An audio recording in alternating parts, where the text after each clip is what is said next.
comment booster vos stocks et maîtriser l'inventaire, puisque là, c'est la période pour beaucoup de l'inventaire. Euh, pour ceux qui connaissent déjà OpenPro, il va y avoir quelques rappels, mais c'est toujours bon de le faire, notamment sur la gestion de stock. Et puis pour ceux qui ne l'utilisent pas encore, il y aura des nouveautés. Donc il y a des fonctionnalités qui sont disponibles en version 13, quelques nouveautés version 14 et une nouveauté aussi en version 15, puisqu'on a la version 15 d'OpenPro. Alors, soyez pas choqués, pour ceux qui n'ont pas encore l'information, OpenPro a changé de nom. Ça s'appelle maintenant Onaya Negos. Donc, ce que je vais vous présenter, c'est la version Onaya Negos qui correspond en fait à la version 15 d'OpenPro. Ok. Donc, ce qu'on va voir aujourd'hui, un rappel très rapide sur la gestion de stock dans OpenPro. Je vais continuer à l'appeler OpenPro pour la présentation, pour ne perdre personne lors de cette dernière présentation d'OpenPro. Ensuite, on verra le classement ABC uniquement sur les articles, puisqu'on peut faire aussi un classement ABC sur les clients et les fournisseurs. Mais ce qui va nous intéresser aujourd'hui, c'est uniquement les articles. La partie proposition de commande avec la simulation de proposition de commande pour ceux qui ne connaissent pas. Et on va aller assez vite sur la partie inventaire, avec un rappel de base sur ce que c'est qu'un inventaire direct, un inventaire différé, un inventaire tournant, un inventaire de fin d'année. Et je vous montrerai directement dans le logiciel comment on fait pour créer un inventaire et faire de la saisie d'inventaire.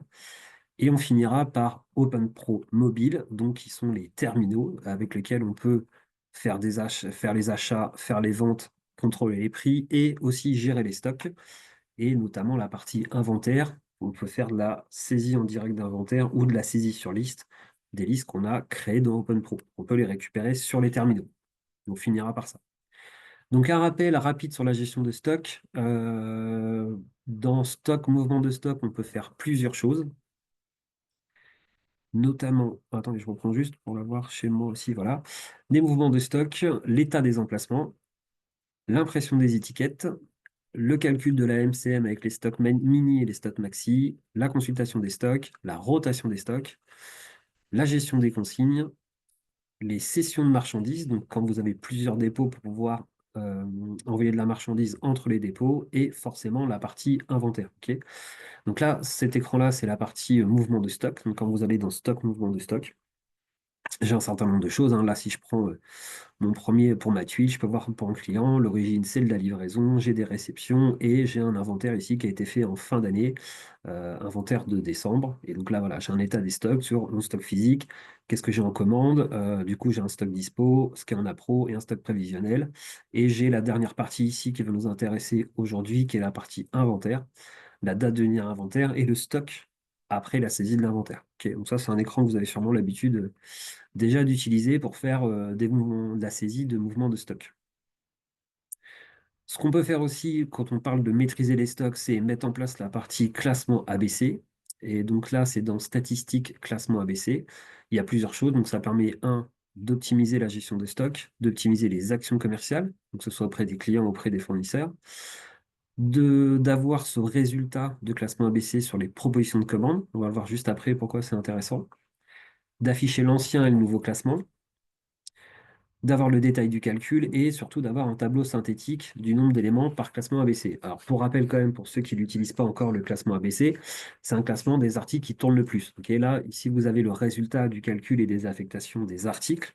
Ici, j'ai un certain nombre d'articles avec l'ancien classement et le nouveau classement. Ok. Donc là, j'ai des articles qui sont en A. Il y a des puces ici.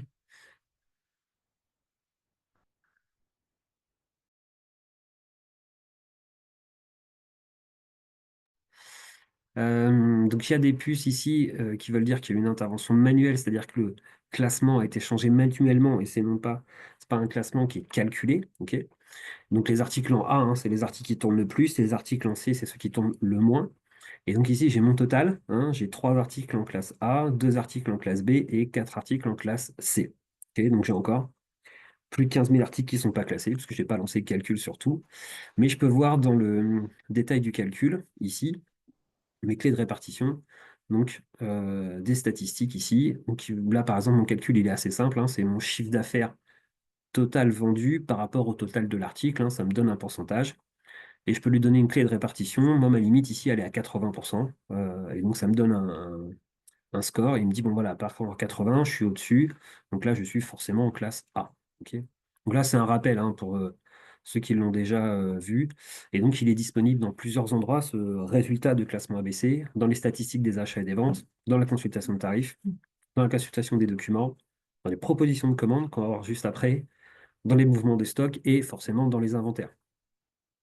Alors, avant de passer aux productions de commandes, je vous réponds tout de suite à la question de pourquoi c'est intéressant dans les inventaires. On y reviendra après, mais par exemple, les articles qui sont en classe A, je sais que c'est des articles qui tournent, hein. Quand on parle de maîtriser les stocks, on maîtrise aussi des articles qui sont des références qui tournent dans votre négoce et sur lesquels on ne peut pas se permettre d'être en rupture de stock. Ok. Et donc, on pourrait imaginer de pouvoir faire un inventaire sur ces articles-là en priorité. Ok. Pouvoir dire, voilà, ces articles-là, je veux les compter peut-être plus fréquemment que les autres articles, parce que c'est des articles, je sais, qui tournent chez moi, donc j'ai besoin de les avoir en stock. Il y a les stocks mini, effectivement, qui servent, mais voilà, pour être sûr, c'est bien de faire un inventaire tous les 3 mois, tous les 6 mois maximum, et de ne pas se contenter juste de l'inventaire annuel pour se rendre compte que bah, on n'en a plus ou plus assez, qu'il faut repasser une commande en urgence. Ok. C'est à ça que sert notamment le résultat du calcul ABC. Voilà, si c'est des articles qui tournent chez vous, dans lesquels vous avez fait beaucoup de ventes, on peut même compter les ventes exceptionnelles dedans, il va forcément être classé en A. Donc pour les propositions de commandes, quand on parle de maîtriser les stocks aussi, faut aussi maîtriser les achats, savoir ce qu'on achète. Et donc là, je suis dans achat, réapprovisionnement, proposition de commande. Donc il y a plusieurs choses. Bon, je ne rentre pas dans le détail sur la proposition de commande, puisque vous la connaissez tous. Peut-être un peu moins la partie simulation de proposition de commande. Ça permet effectivement, là ici, si je n'ai pas atteint le franco de port ou le minimum de commande, voire les deux, de pouvoir ajouter des articles. Donc ça, c'est assez classique. Mais je peux aussi faire une simulation de proposition de commande. Ça veut dire que je garde ma proposition de commande telle qu'elle est. Il y a peut-être un responsable des achats qui va passer la commande auprès du fournisseur pour tout le monde, ou il y a peut-être plusieurs acheteurs chez vous, où chacun à la main a les droits pour pouvoir passer sa commande. Et donc, sans casser ce qui existe, on peut faire des simulations. Donc, la simulation elle permet d'avoir un écran supplémentaire qui dit, voilà, j'ajoute des articles. En l'occurrence, je peux aller chercher des articles qui sont en A, c'est-à-dire des articles en classement A que je peux me permettre de stocker, que je vais ajouter à ma commande, et ça va me permettre d'atteindre soit le minimum de commande, soit le franco de port. Et seulement après, une fois que j'ai fait ma simulation, que la simulation me convient, et ben, je la valide.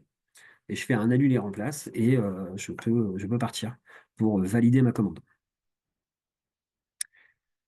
Donc, comment ça fonctionne? Ici, je suis dans la partie approvisionnement. Donc, j'ai des indicateurs s'il y a une présence de commande client dans l'entête.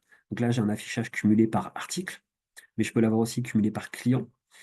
J'ai un taux de majoration du délai de fournisseur, donc je peux appliquer. Voilà, je sais quand je fais mes propositions, enfin ma commande d'achat auprès de mon fournisseur, il me dit bon, en général, je te livre en 48 heures, mais moi je sais qu'il ne respecte jamais son délai, donc je majore le taux du délai de fournisseur, j'ajoute une journée supplémentaire. J'ai une alerte s'il y a des prix spéciaux. J'ai une aide à l'atteinte du franco ou du minimum de commande, c'est ce que j'ai dit juste avant. Donc là, je suis en mode simulation, hein, et il me le dit, si je n'ai pas atteint le franco de port, il me le met en rouge aussi, en me disant je suis à X euros par rapport au franco de port. Donc le mode simulation pour compléter la commande, la prise en compte des conditionnements facultatifs, ça c'est important. Et dans les articles, bah, j'ai deux choses. J'ai la partie des graphiques des stats de vente, même en tenant compte des ventes exceptionnelles. Quand je vous disais les classements ABC, on peut aussi se servir des statistiques pour savoir quand je vais ajouter un article et que c'est un article qui est beaucoup vendu dans mon négoce. Donc ça, normalement, les articles qui tournent plus, vous les avez en tête, hein. Mais au cas où, vous avez l'information de manière graphique. Et l'affichage aussi qui est important du dernier prix d'achat, du dernier prix de vente et de l'historique. Ok. Je peux toujours modifier mon tarif d'achat et saisir des commentaires à destination de mon fournisseur. C'est-à-dire, je vais rajouter une précision dans la commande que je vais faire, quoi. Donc ça, normalement, c'est un écran que vous connaissez, que vous maîtrisez, que vous avez déjà l'habitude d'utiliser. C'était vraiment un rappel pour expliquer la partie stock et proposition de commande. Ok. Donc là, je finis juste comme ça par les statistiques, hein. Là, ici, je suis donc toujours dans les propositions de commande. Dans l'onglet statistiques, je peux aller voir par dépôt. Voilà, ici, je vois que la moyenne de mes ventes, c'est les 12 derniers mois, les ventes du mois dernier, mon dernier achat, ma dernière vente. Donc, je vous dis d'avoir des statistiques aussi. Je l'ai de manière graphique.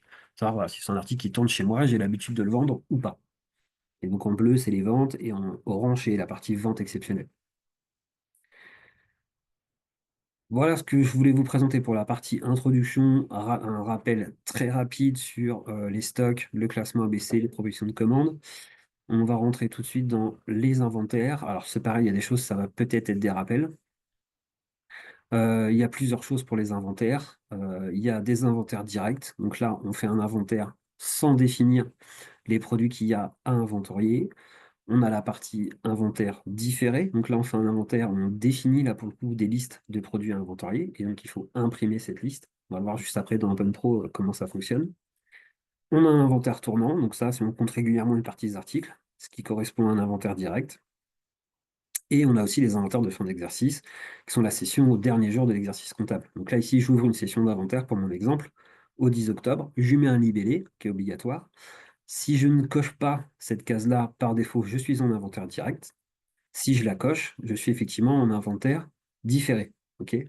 Et après, je peux aussi interdire la saisie de tout type de mouvement qui est inférieur ou égal à la date de la session. Ça, c'est un mode de gestion. C'est pareil dans les modes de gestion, on va le voir juste après, mais on peut, quand on sort une liste d'inventaire, afficher ou pas le stock théorique. Ok, donc ça, c'est dans les droits d'accès.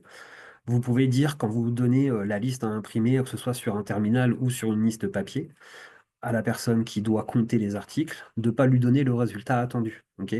Parce que bon, ça peut arriver, hein, c'est il dit voilà, tu es censé en avoir 5, il fait OK, il fait 5, et puis bon, il n'a peut-être pas compté pour aller vite. Donc là, dans les droits d'accès, on peut ne pas afficher le stock théorique.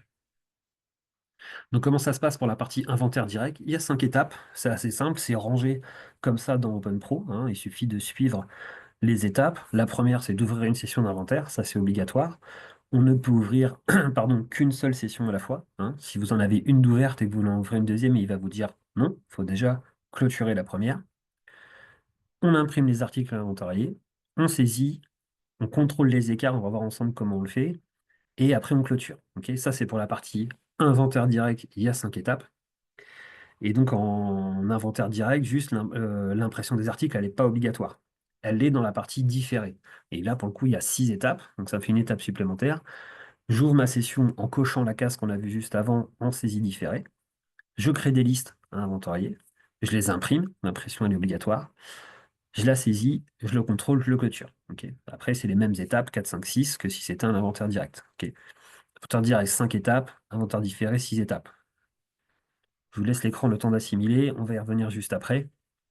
Ce qu'on peut faire quand même, je voulais préciser quand même tout de suite, c'est qu'on peut le faire en mobilité. Donc on a les mêmes fonctionnalités, mais avec le terminal. Ok, donc il y a un menu, hein, c'est celui-là, qui est dans les stocks, hein. Le menu s'appelle inventaire ou mouvement de stock. Donc mouvement de stock, c'est le premier écran que je vous ai montré pour faire de la saisie uniquement de mouvement. Et la partie inventaire, où j'arrive sur cet écran-là, où j'ai de la saisie directe, de la saisie sur liste et de l'affectation de zonage. On y reviendra à la fin si on a le temps de dérouler OpenPro Mobile. Pour faire simple, en inventaire direct, on va compter les articles de la sélection, ok, et saisir aussitôt les quantités dans OpenPro. Ça veut dire que les stocks, ils vont se mettre à jour automatiquement. Les entrées et les sorties de marchandises vont s'ajouter en déduction, enfin, vont soit s'ajouter, soit s'enlever de la saisie de l'inventaire. Ok, donc, il faut créer une session d'inventaire par jour de comptage. Et en différé, pareil, on compte les articles de la sélection et on peut saisir plus tard les quantités dans OpenPro. C'est qu'une fois que la saisie elle est réalisée, que les stocks ils vont se mettre à jour. Ok. Et pareil, hein, les entrées et les sorties vont se déduire de la quantité saisie à la date de l'inventaire différé. Ok. Donc là, c'est pareil, il faut créer une session d'inventaire différée, hein, avec la case à cocher qu'on a vue juste avant, générer les listes, compter les articles et après saisir les quantités. Une des nouveautés, enfin deux nouveautés, pardon, sur la dernière version d'OpenPro, la version 15. Dans stock, inventaire, impression pour inventaire, il y a deux nouvelles cases à cocher. Qui sont l'édition du code barre et l'édition du zonage. Alors pour rappel, le zonage, c'est pour les clients qui n'utilisent pas les emplacements et qui utilisent uniquement, entre guillemets, des zones, c'est-à-dire des zones de stockage. On compte par zone de stockage, on peut les imprimer sur des états. Ok. Et donc là, je peux cocher soit éditer le code barre, soit éditer le zonage. Et du coup, quand je suis en fin de saisie d'inventaire, elle va me demander quel format je veux imprimer. Est-ce que je veux l'imprimer avec le stock théorique, ce que je disais juste avant? Est-ce que j'imprime ou pas le stock théorique pour la personne qui a inventorié? Est-ce que j'édite les codes barres ou j'édite le zonage? Je vous en ai imprimé un pour vous montrer à quoi ça ressemble. Ici, vous avez la partie code barre où vous avez effectivement tous vos codes barres, la désignation, l'emplacement, l'unité de stockage et la partie actualisation. Donc là, c'est pour pouvoir saisir manuellement. Là, on est sur de la saisie papier, votre comptage. Donc là, j'ai mis sans afficher le stock théorique. Et là, c'est la partie zonage où effectivement, là, j'ai une seule zone à aller compter. C'est cet article-là, et donc c'est dans le zonage, c'est l'allée 1, l'allée 2, j'ai 4 zones là ici à aller compter. Ok, donc tout ça c'est dans la même zone, j'ai cet emplacement-là avec ces articles-là à aller compter. Ok, donc là je suis en fin, j'en ai que deux pour, à imprimer. Ok, donc ça c'est les documents effectivement papier. Avant de passer à OpenPro Mobile, je vais quand même vous montrer dans OpenPro. Je vérifie que vous avez bien tous, vous avez bien mon écran. Écran 2. Tac, voilà. Donc, alors c'est Onaya Negos, hein, donc ça correspond, c'est le nouveau nom de OpenPro, donc ça correspond à OpenPro version 15 pour rappel. Donc là, on va aller directement dans le stock inventaire. Donc, c'est rangé dans l'ordre auquel il faut le saisir. Donc, le premier, c'est le zonage, c'est ce que je vous disais juste avant. Je peux faire des saisies de zonage, donc là, c'est pour créer mes zones. Je peux visualiser des articles qui sont sans zonage, hein. Si vous gérez les zones, il faut aller voir ceux qui n'en ont pas. Et je peux faire un zonage par terminal portable, c'est-à-dire avec le terminal Zebra, un OTC 27, pour pouvoir saisir des zones. Donc là, si je fais la saisie des zones, je vais afficher mes zones pour avoir l'exemple. Voilà, j'en ai plusieurs. Donc là, par exemple, j'ai une zone extérieure dans laquelle j'ai un certain nombre d'articles et de lots. Ok, donc là, je peux faire nouveau, je peux les dupliquer, je peux les modifier, les supprimer. Et donc là, il me dit, bah, par exemple, dans la zone extérieure, sur la partie béton, bah, au stock physique à aujourd'hui, bah, j'en ai 26. Voilà, qui me donne le type d'article, la gamme, et surtout, est-ce que c'est un zonage permanent ou pas. Donc là, en l'occurrence, tout cela, c'est des zonages non permanents, et là, je mets un zonage permanent. Donc je réponds tout de suite j'anticipe la question de pourquoi faire des zonages permanents et pas permanents. C'est-à-dire que vous avez peut-être prévu de faire la saisie et la mise en place des emplacements, ok? Et vous avez peut-être des zones, et vous avez peut-être aussi un système un peu hybride dans lequel vous avez un système de zonage temporaire. Là, par exemple, on a un pic d'activité, on va créer une zone sur laquelle on va stocker un certain nombre d'articles. Ces articles-là, on sait qu'ils vont être vendus rapidement, donc je fais juste une zone, et peut-être que j'aurai besoin de faire qu'un seul inventaire dessus en fin de pic d'activité, pour être sûr que mes articles sont bons, que j'ai pas eu d'erreur sur les ventes, et je ferai juste un comptage à la fin. Ou ça peut être des zones permanentes. Par exemple, à mon libre service, il est en zonage permanent, oui, puisque dans mon libre service, j'ai pas forcément fait d'étiquetage pour les étagères, pour les allées, etc. Je suis pas allé aussi loin dans ce mode de gestion-là. J'ai une grande zone qui s'appelle libre service, et après, j'ai plusieurs emplacements, et ça suffit largement comme mode de gestion. Ok, donc, on a la possibilité de définir des zonages permanents ou temporaires, entre guillemets, si on met non. Ça, c'est pour la partie zonage. Donc ensuite, inventaire, bah, j'ai les sessions d'inventaire. Donc là, je vois tous les inventaires que j'ai qui sont renseignés, que j'ai déjà fait dans OpenPro, et ceux qui sont clôturés. En l'occurrence, là, j'en ai un qui n'est pas clôturé. Donc ça, c'est mon inventaire de 17-10 que j'ai toujours pas terminé. Et donc, juste avant, je peux faire qu'un seul inventaire. C'est-à-dire que là, si je fais nouveau, il va me dire non, tu peux pas faire un nouvel inventaire, il faut déjà clôturer celui que tu as. Donc là, j'ai l'inventaire de 17-10 qui est toujours ouvert. Et je peux voir ceux où j'ai fait des validations différées, c'est-à-dire tous les autres, c'est des inventaires directs, et il n'y a que celui-là et celui-là qui sont des inventaires différés. Donc forcément, quand c'est clôturé, après aussi, j'interdis le mouvement. Ok, ça, on verra à la fin, mais une fois que c'est clôturé, que c'est parti en compta, c'est validé, inventaire de fin d'année, on n'y revient plus. Ok. Donc là, j'ai un premier inventaire ici. On va aller voir ce qu'il y a dedans. Donc là, j'ai fait mon zonage, j'ai fait mes sessions. On l'a vu juste avant, si c'est un inventaire différé, il faut que je fasse une impression pour inventaire. Alors, je ne vais pas aller jusqu'au bout, hein, parce que mon inventaire n'est pas un inventaire différé, donc je ne vais pas pouvoir aller jusqu'au bout, mais c'est juste pour vous montrer. Je remets l'écran que je vous ai montré juste avant, hein, où je peux indiquer mon stock théorique et indiquer mon code barre. Je peux aller faire une sélection, d'avoir par exemple uniquement les articles dont le stock théorique en date d'anniversaire est supérieur à 0.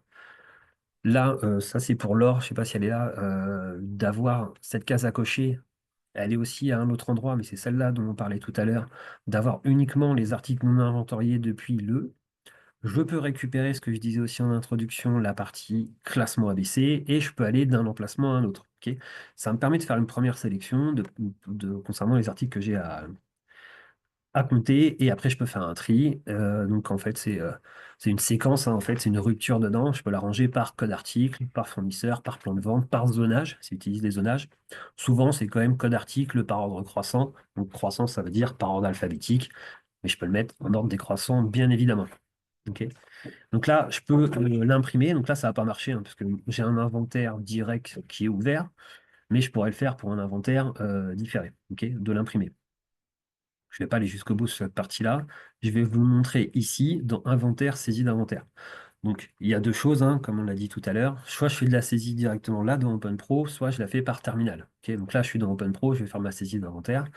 Pareil, j'ai des critères de rupture, un ordre de saisie. Donc là, ça peut être le code article, le fournisseur, le point de vente.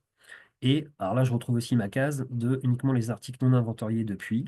Donc là, il me dit, par défaut, il me propose uniquement ceux que j'ai pas saisis, mais je pourrais aller voir ceux que j'ai déjà saisis parce que peut-être que j'ai une modification à faire. Voilà, j'en ai compté 5, mais finalement, j'en ai retrouvé un dans le dépôt, donc j'aurais le rajouter, remettre en stock. Finalement, il y en a 6. Et il me donne tous les articles. Donc là, si je fais un critère de rupture par fournisseur, uniquement ceux que j'ai pas saisis, là, je peux faire confirmer. Et là, je suis sur l'écran de saisie. Ok. Et là, c'est pareil. J'ai un certain nombre de critères que je peux rajouter. Rechercher un code article, une désignation, un niveau plan de vente, un fournisseur et mes emplacements. Donc là, je vais prendre, alors je vais pas tout compter parce que j'en ai beaucoup, mais je vais prendre juste un fournisseur, juste pour l'exemple. Là, je peux faire valider. Il ne me donne que les articles de ce fournisseur-là. Ok. Je pourrais faire par niveau plan de vente, je vais prendre que le libre service. Là, on est samedi après-midi, le dépôt il est fermé parce qu'on est en inventaire. Et donc, je fais par emplacement, par rayon, par zonage, si c'est comme ça que je fonctionne, sur mon libre service, et c'est un niveau de plan de vente. Ok. Là, en l'occurrence, j'ai fait pour un fournisseur, parce que je sais que j'ai pas beaucoup d'articles dessus. Je dois avoir, je sais pas, je dois avoir 50 000 articles, moi, dans ma base. Donc là, si je ne mets pas le critère de fournisseur, ça peut être long à charger. Là, pour l'exemple, j'ai pris juste un fournisseur, qu'on soit rapide. Donc là, je peux faire nouveau, c'est-à-dire une nouvelle saisie. Je peux modifier des emplacements, et je peux même aussi faire des dépréciations. Alors, sans trop rentrer dans le détail de la dépréciation, c'est quand même pas mal utilisé. J'ai des règles de dépréciation que je peux mettre dans OpenPro. Donc, la règle est dit, là, je suis typiquement, par exemple, genre du carrelage. Si l'article il est dans mon stock depuis plus de 1 an, depuis plus de 2 ans, je veux le déprécier de X. Alors, X, c'est soit en euros, soit en pourcentage. Euh, Là, moi, j'en ai certains de renseignés, là, ici, des dépréciations, c'est-à-dire des règles de dépréciation qui sont renseignées dans OpenPro, où je dis, voilà, cet article-là, à partir du moment où il a passé 24 mois dans mon dépôt, tu lui enlèves une décote de 5%. Ok. Donc ça, c'est des règles qui s'appliquent lorsque je fais l'inventaire, mais je peux en ajouter aussi manuellement des règles de gestion qui ne sont pas des règles de gestion communes et globales, où ça peut être une dépréciation uniquement à la ligne. Pour faire ça, il faut que je sélectionne mon article et que j'aille ajouter une dépréciation. Ok, donc là, je le fais à la ligne. Sinon, par défaut, je peux faire, comme vous disiez, des règles de gestion globale pour l'ensemble de mes articles carrelage, l'ensemble de mes articles sanitaires, qui sont des règles de gestion globales qui sont valables toute l'année. Donc, comment je fais ça? Là, ici, bah, je récupère un certain nombre d'articles. Je vais en prendre un sur lequel je sais que j'ai pas de réservation, que j'ai pas de commande en cours, etc. Euh, je vais prendre celle-là, par exemple. Là, il me dit que j'en ai 11. Donc là, je peux lui dire, j'en ai bien compté 11. Donc soit je peux faire entrée, soit je peux aller saisir une autre ligne. Donc là, ici, je peux mettre ici. Ça valide pas tout de suite. Donc là, je dis que j'en ai 20. Volontairement, je vais faire un écart d'inventaire pour l'exemple. J'ai dit que j'en ai 19. Ok. Et je saisis ainsi de suite dans OpenPro l'ensemble de mon comptage. Ok. Une fois que j'ai terminé, et vraiment une fois uniquement que j'ai tout terminé, tous ceux que je n'ai pas saisis, je peux dire, tous ceux que j'ai pas saisis, c'est que j'en ai pas. C'est que j'en ai pas, ça veut dire zéro. Comment je fais ça? Et ben ici, j'ai un bouton qui s'appelle remise à zéro des articles non saisis. Là, si je coche ça, tous ceux que je n'ai pas saisis, pour lui, ça veut dire que j'en ai pas. Donc, c'est à faire uniquement à la fin de votre inventaire. Vous êtes sûr que vous avez tout compté. Vous avez fait toute votre liste. Vous avez tout compté. Vous avez même compté, enfin, vous avez même sorti des écarts. Au lieu de taper 0, 0, 0, 0, 0 partout, bah, vous ne saisissez rien et vous cochez juste ça à la fin, remise à zéro des articles non saisis. Ok. Donc là, en l'occurrence, je vais juste valider mes deux lignes qui sont la ligne, mes deux rencontres ici, la calotte et la 4 voies. 11 et 11, ça c'est bon. Et là, ici, 20, j'en saisis que 19 volontairement pour qu'on puisse voir après dans la partie contrôle des écarts. Donc là, je peux valider. Il me dit c'est bon, j'ai bien mes deux éléments qui ont été modifiés. Bon, je ne vais pas en saisir d'autres. Vous avez compris le principe de la saisie d'un inventaire. Je vais passer à la suite. Une fois que j'ai fait mon inventaire, bah forcément, j'ai mon contrôle. Donc, je peux sortir un état de contrôle. Donc, c'est un état papier qui va me sortir, en l'occurrence là, les écarts d'inventaire que j'ai fait. Et je peux aller les voir. Donc, c'est-à-dire les voir dans OpenPro. Donc là, je récupère mon inventaire que j'ai en cours, l'inventaire au 1710. En état, alors je peux le faire en valorisé ou non valorisé. Donc valorisé, il y a plusieurs critères, hein, prix de revient, dernier prix d'achat, PMP, PRMP, en FIFO. Je peux aller en sélectionner d'autres. Là, je vais le faire en valorisé au prix de revient, ça me va bien. Il me dit, est-ce que vous voulez lancer le calcul? Normalement, j'en ai 3 ou 4, donc ça ne devrait pas être très long. Voilà, en l'occurrence, j'en ai 4. Donc j'en ai que j'avais déjà saisi à mon inventaire, parce qu'on l'a vu, hein, c'est un inventaire qui était déjà ouvert, j'ai déjà fait de la saisie dedans. Et là, il me récupère bien mon article, hein, me rencontre calotte, là, en 3 voies, où j'étais censé en avoir 20, et j'en ai un de moins, j'en ai que 19. Et donc là, je lui ai dit de me donner la valorisation. Donc là, en écart, j'ai 18. Donc, ça peut monter vite, hein, parce que là, oui, là, par exemple, j'ai j'ai des fêtières Oméga 13 rouges, où j'en ai qu'un, mais il y en a quand même pour 2 815 euros. Et donc au total, j'ai quand même 3 415 euros d'écart d'inventaire en euros. Et donc, il me manque, en unité de stockage, il me manque 53 pièces. Puisque là, il me manque des bandes périphériques. J'étais censé en avoir 60 et en fait, j'en ai 52 moins. J'en ai que 10, moi. Ok. Donc là, il me le donne. Donc je peux l'imprimer, hein, cet état-là, pour savoir l'écart d'inventaire. Mais je peux aussi le récupérer dans OpenPro avec la valorisation. Ok. Voilà, ça, c'était juste pour vous montrer le contrôle à l'écart. Et donc là, j'ai presque fini le flux, hein. J'ai fait ma session, j'ai imprimé, j'ai fait ma saisie, j'ai fait mon contrôle. Si j'étais en inventaire différé, bah, je fais ma validation différée. C'est le même écran qu'on a vu juste avant de saisie. Et j'ai la partie dépréciation, donc c'est ce que j'ai dit juste avant. Soit j'ai mes règles de gestion de dépréciation globales qui sont, voilà, je vous dis, le carrelage, le sanitaire, c'est déprécié de X% au bout de X temps. Donc là, je peux aller les mettre à jour, les imprimer, les valider, les annuler, ou le faire à la ligne comme on l'a vu juste avant. Et une fois que j'ai terminé, bah, je fais ma clôture d'inventaire. Là, ici, il me dit, bah, au 17-10, t'en as fait que 8, est-ce que et je peux clôturer? Ok. Bon, là, je ne vais pas le faire parce que je n'ai pas tout saisi, mais dans l'idée, c'est ça, une fois que j'ai fini, j'ai tout compté, je suis sûr de mon calcul, je peux clôturer. Je vois qu'il y a déjà une question. Comment saisir? Comment sortir l'impression de l'écart d'inventaire? Alors, je vais vous le montrer tout de suite, puisqu'on y est à la question de l'écart d'inventaire. Donc, c'est dans contrôle, état de contrôle. Donc là, ici, je vais prendre un état de contrôle d'inventaire valorisé au prix de revient, comme j'ai vu juste avant. Ça me suffit. J'en ai que 4, donc ça ne devrait pas être très long. Je peux aller voir les mêmes critères que j'ai dans l'autre écran, donc les articles qui ne sont pas saisis, ceux qui sont déjà saisis, tous les articles. En l'occurrence, je vais prendre que ceux qui sont déjà saisis parce que c'est ça qui m'intéresse, ceux que j'ai saisis, et uniquement avec les écarts d'inventaire. Ça, c'est important de le cocher. Et là, je pense que je peux faire imprimer, et je lui dis oui, juste pour vous montrer à quoi ça ressemble. Voilà, je pense que c'est ça que vous vouliez. Comment sortir l'impression de l'écart d'inventaire. Je pense que ce document-là peut répondre à votre demande. Voilà, donc là, je ne vais pas l'imprimer, mais l'idée, c'est ça. Donc, je coche ici, je le refais pour être sûr que tout le monde a bien suivi. Contrôle, état de contrôle. J'arrive sur cet écran-là. Donc, j'arrive ici, pardon, dans format. Donc, état de contrôle d'inventaire par prix de revient, par unité d'achat. Donc là, je peux choisir unité de vente, prix de revient réel en FIFO. Et je vais dans sélection et je coche uniquement les écarts d'inventaire sur ceux qui sont déjà saisis. Bon, c'est pour afficher les 4 articles qu'on a vus juste avant qui ont des écarts d'inventaire. Voilà, comme ça, je réponds tout de suite à la question.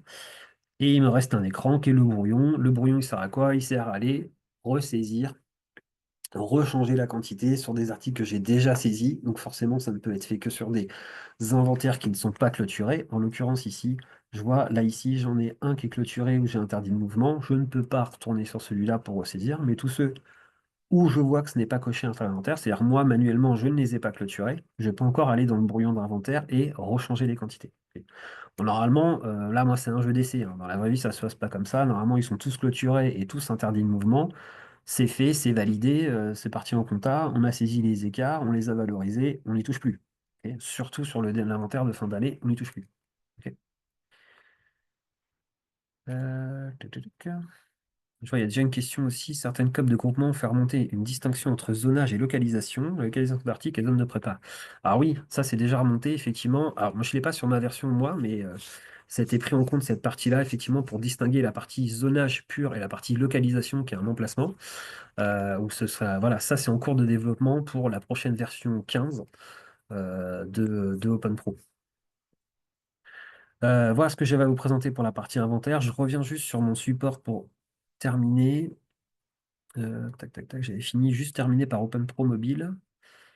Vérifiez que vous voyez bien mon écran. Hop. Ok. Donc pourquoi mettre en place la mobilité? On va aller rapide, parce que là on est en train de déborder sur le timing, mais plusieurs choses. Pour gagner du temps, forcément, on limite les erreurs de saisie, puisque là on va directement sur le terminal et non plus sur le papier. On facilite la vente aussi, puisque le terminal il permet de faire de la vente accompagnée dans le libre service, et aussi de vérifier Prix, quand vous passez devant une étiquette, vous voyez qu'elle est mal étiquetée. On peut lancer l'impression des étiquettes depuis le terminal. On améliore forcément les processus, que ce soit les achats, les ventes, les inventaires, le contrôle de prix. Voilà, on a tout dans le terminal et on améliore forcément la qualité de service auprès des clients. Ok. Ça fonctionne. Il y a deux modes de fonctionnement pour le terminal, pour ceux qui n'ont pas encore l'habitude d'utiliser les terminaux. Connecté et déconnecté. Le premier, c'est connexion via Wi-Fi, hein, full connecté. Donc les données, elles sont sur le serveur ou déconnectées. Donc là, on a une synchronisation sur le terminal, c'est-à-dire c'est stocké. Pour ceux qui connaissaient avant les PM, les pidions, où on avait des puits de dévidage. Bon, ça n'existe plus, mais le principe est le même. C'est-à-dire que vous pouvez utiliser le terminal qui contient une carte SIM et de la place pour pouvoir stocker les données, de pouvoir aller dans le libre-service ou dans le fin fond de la cour ou lequel vous n'avez pas de réseau, on peut saisir quand même les données sur le terminal et une fois qu'il récupère le Wi-Fi, là, il synchronise les données avec OpenPro. Ok, donc c'est transmis quand on récupère le Wi-Fi. Ou on peut aussi, on a des terminaux, donc ça c'est pour le TC27 de Zebra, il y a un TC29 qui existe dans lequel il y a une carte SIM, hein, comme les cartes SIM que vous avez dans vos téléphones perso, qui permet aussi là d'envoyer les données avec la 4G ou la 5G si vous avez le réseau. On n'en a pas besoin d'attendre le Wi-Fi, ça passe par la 5G et on est quasiment en temps réel. Pour résumer, et on a terminé le webinaire pour aujourd'hui, il y a deux choses qu'il faut retenir, inventaire direct et inventaire différé. L'inventaire direct qui permet de saisir des quantités aussitôt dans OpenPro, c'est là la grosse différence. Les stocks qui sont mis à jour automatiquement, les entrées et les sorties sont en déduction des quantités saisies et on fait une session par jour de comptage. Voilà, ça c'est ce que vous devez retenir pour la partie inventaire direct. Pour la partie inventaire différé, le comptage il est immédiat forcément, mais la saisie des quantités dans OpenPro, elle se fait une fois que la saisie est réalisée. C'est seulement là que les stocks ils se mettront à jour. Pareil, les entrées et les sorties sont déduction des quantités saisies à la date de l'inventaire. Et une session différée permet de générer des listes, compter les articles et saisir les quantités. Ok. Euh, voilà ce que j'avais à vous présenter. Il y a peut-être des points où on est allé un petit peu rapidement. La question de comment